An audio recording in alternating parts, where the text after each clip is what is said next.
Yes. What happens is interviewers like yourself or whoever, they want to get the interview. They're desperate to get the interview. And so they don't want to upset them in case they don't get an interview the next time.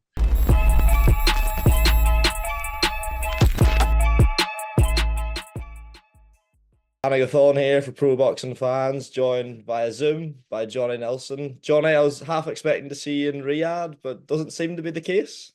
No, they've kept me in sunny England. Well, it's raining at the moment. They've kept me here in England to do it from the studio. So every day at Sky Sports Studio, I'll be doing a slot on what's happening out there, all the action out there. And then I'll be doing the live show here in the UK on Saturday. So something different. No better man to hold down the fort on British soil. Johnny, no place to start, I think, other than yesterday's events. Obviously, we saw John Fury headbutt a member of Oleksandr Usyk's entourage. I'm not sure who the fella was. Not entirely sure why. Maybe you could shed some light on it. What did you make of it all? Well, the Furies, you see, Tyson's the same. They wear their heart on the sleeve. John is an emotional being. Gets into the moment, forgets himself. You can see, excuse the bad language, but this is, when you see that, this is the moment when he realized he beat up. It was that, when John had done it, like, shit, what have I done? But he had to own it. I think the pressure was on. The pressure is now on John to behave himself. He's distracted. A lot of attention and talk, and I'm quite sure someone will have a word with him out. The authorities will have a word with him out there, because that's not the front Saudi want. They don't want that kind of vibe energy. The whole point is they want boxing to be there. They don't want it to look like it's a load of hooligans that have gone out there. But in saying that, I said earlier that I remember Tyson Fury's team when they went out and he boxed Klitschko. They created chaos, and Klitschko's people were like, what the hell's going on here? And they threatened to storm out if the ring canvas wasn't dropped down, everything, and they created so much chaos. That's where Tyson found the calm, and I just think John has taken it far too far. He didn't do his son any favors. Not his son's fault, so we can't tag Tyson with him. But as my mother says, your name's the only one that'll be mentioned if you're out there doing anything bad. And unfortunately, they're saying Tyson Fury, Tyson Fury's dad. So his name gets dragged into it. Tyson didn't do it. His dad did it. That needs to be checked. Behavior needs to be checked all week. But these boys need to stay on course, create as much chaos as they can without getting themselves in trouble, like they did with Klitschko, and achieve what they've gone out there to do. It's interesting you touch on the Klitschko fight, because in every other fight of Tyson's career of this magnitude, against Klitschko, like you mentioned, and against Deontay Wilder, I think Tyson's always felt like he's had a mental edge going into the fight, whereas judging from certain clips, that doesn't necessarily seem to be the case with Usyk. Do you think maybe what we saw from John yesterday is maybe a reflection on that desperation.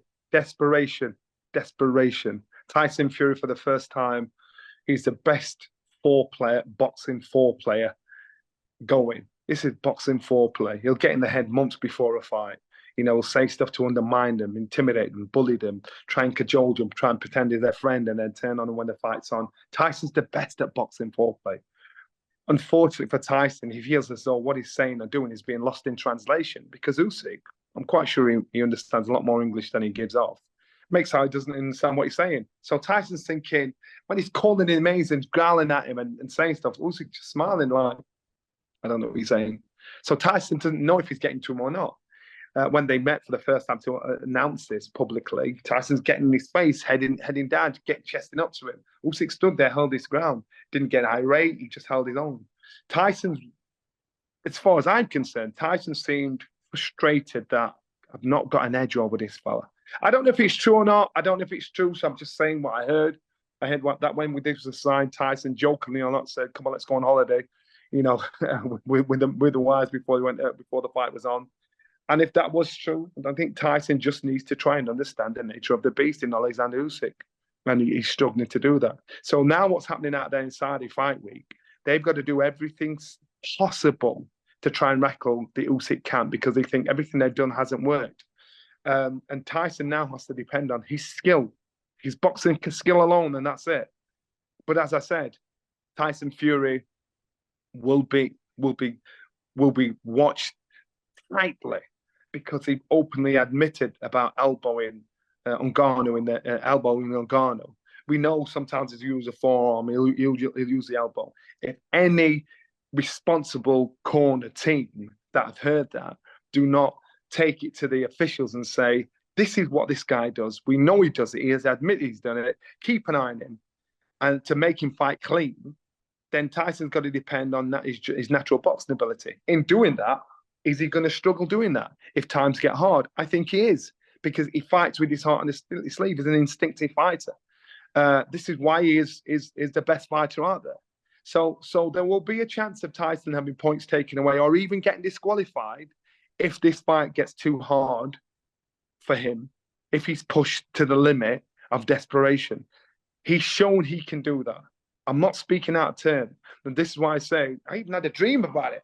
And this is why I say there will be controversy in this fight. If it's with a decision, if it's with the outcome, if it's in the fight itself, there will be controversy in the fight. I'm on to predictions in just a second. Just last thing on this whole John Fury situation, Johnny. A lot of people have been critical over how certain members of the UK media and certain UK media outlets have covered the situation, how they've described what's happened, through many people saying fear of upsetting the Fury camp. We know plenty of figures in the UK boxing media have been on the wrong end of some slack from the Furies. Is that a legitimate concern of, people not really giving the events fair coverage through fear of upsetting the Fury camp?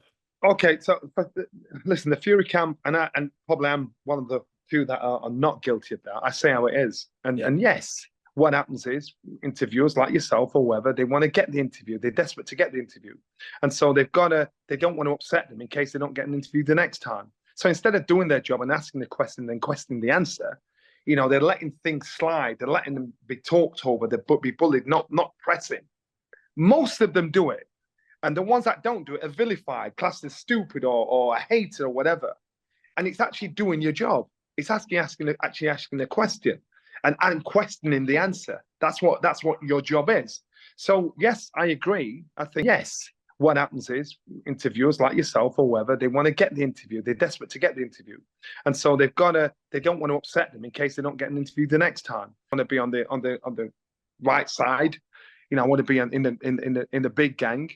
You got to say what you say. People respect that more than being a sheep. So I agree with you. I think a lot of the media are doing that. They're too scared to actually say what they think and question the answers, what they're given when they ask a question. No worries. Right, Johnny, prediction time. So 4 fights on the main card. Tell me who wins, how, and why. Start with the main fight first. Undisputed fight in 25 years. Tyson Fury, Oleksandr Usyk. What is Johnny? Tyson Fury wins on a close, controversial points win.